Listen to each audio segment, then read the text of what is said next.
Last time we explored the wet and wild northern Kruger National Park, where I made a commitment to carrots, discovered that if you can't photograph an elephant, you can still smell it, and saw a lot of bedraggled birds.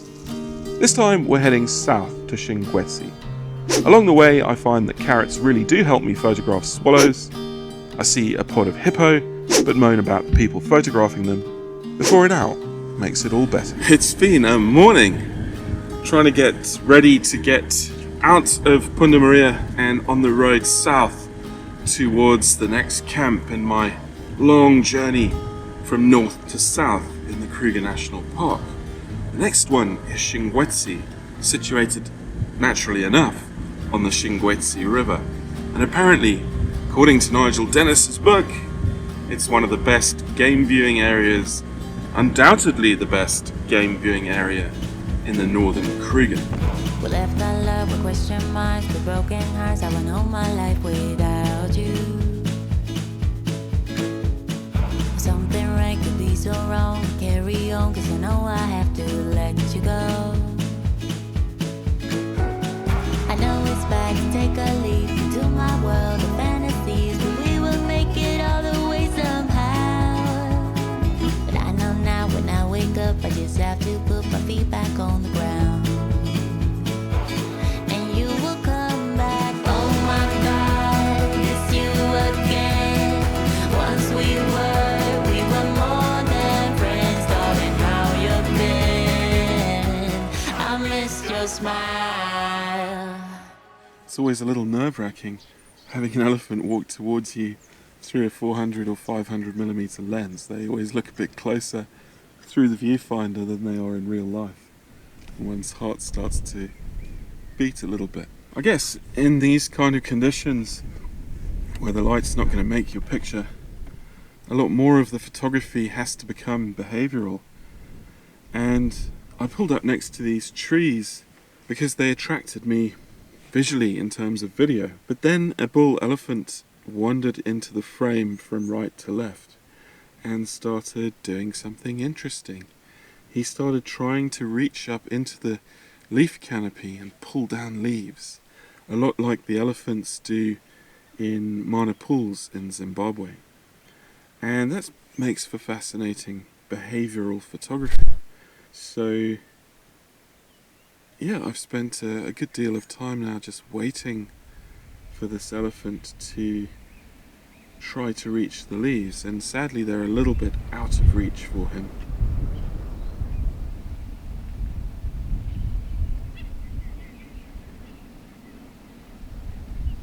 During this long drive south through the Mopane woodland, I've had some opportunities to sit in silence with it. And it's a different way to experience it, for me at least, because normally it's a tapestry of green and gold flashing past the windows, accompanied by the hum of a diesel engine.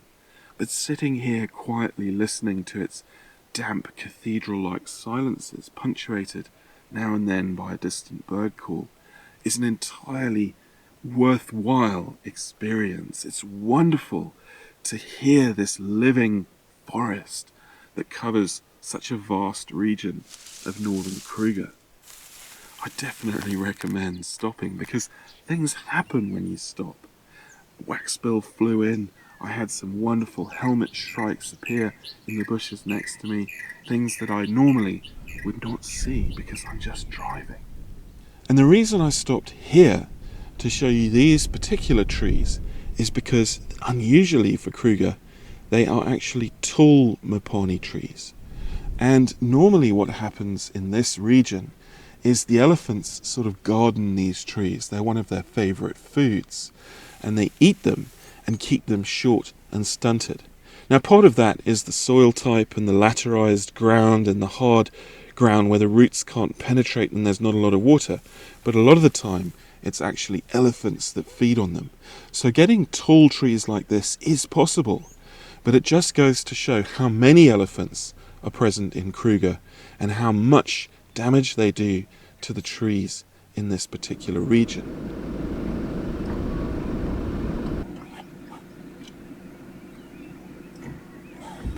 There are two bedraggled, wet birds on my right up ahead. And normally these kind of ground birds are things like spurfowls and francolin. But these have a slightly different shape. It's more of a sort of teardrop shape. And that means they're a kind of sandgrouse. Now it's hard to tell from the distance and the fact that they're so wet, but they look like double-banded sandgrouse. Really nice bird to see in this region. And although they're fairly widespread, you actually don't see them that often because they're quite secretive and take flight quite easily.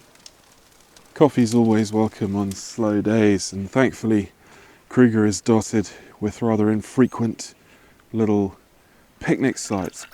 I'm going to have some coffee and then I'm going to hunt for some birds and local wildlife to photograph around here, because there's a big fig tree in the middle of the picnic site and it's a big attractant to birds.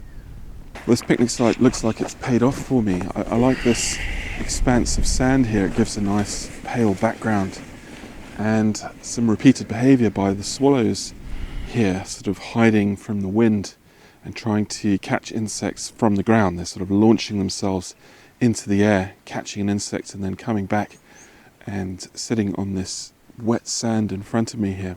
I've been using this ground mat, which is actually for repairing cars, and using the Canon R5 and the 400 f2.8. It's been a nice time picking off these little swallows as they try and leap into the air. It is icy, cold, overcast and quiet as a grave out here. It's really hard work today, I have to say.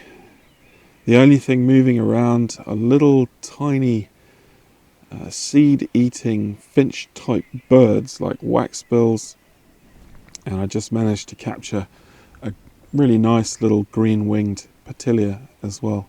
Really pretty, beautiful little bird, but hard to photograph because they're so active and mobile, busy looking for seeds and things on the ground, and it's really hard to get them from a car like this in nice positions because they're ground feeding birds. They don't perch at a nice level so you can blur the background.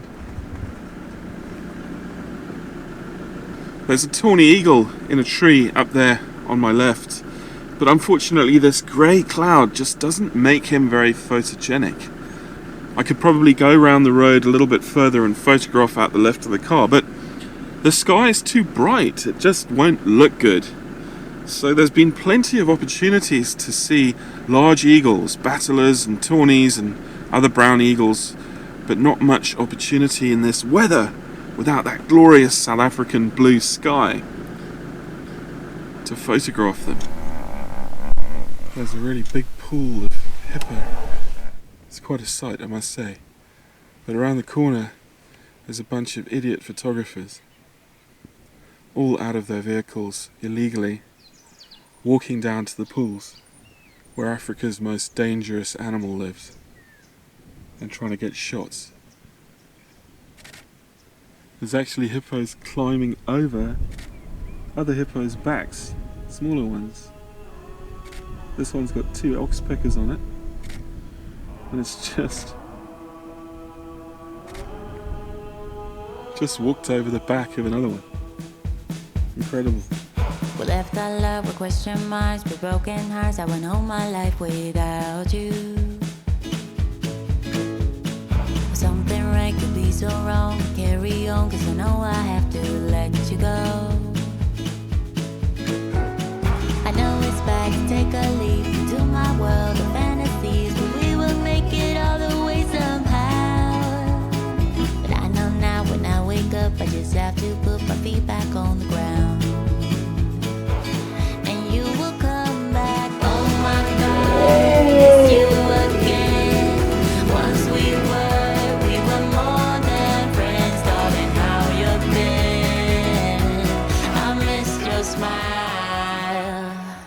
There's a beautiful Vero's eagle owl sitting in a dead tree above the riverbank here. And he's calling occasionally. I think there's another owl across the other side that it's calling to. And all the while I'm being gazed at by a group of giraffe who are very interested in my shenanigans with this camera. And sadly it's a bit of a dull day to photograph anything, especially owls, but I guess at least with this owl it's appropriate that the light be a little bit dull. He's got lovely pink eyelids, a classic example of this species.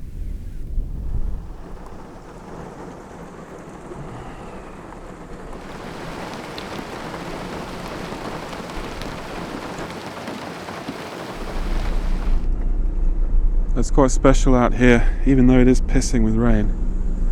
Standing on this broad, dry river, the Shingwedzi River, looking out in this glow that you get at sunset in Africa. There's a rumble of thunder somewhere in the distance. And over there is a lonely, forlorn elephant in the riverbed. Sometimes you just have to pinch yourself to realise you're out here in the bush.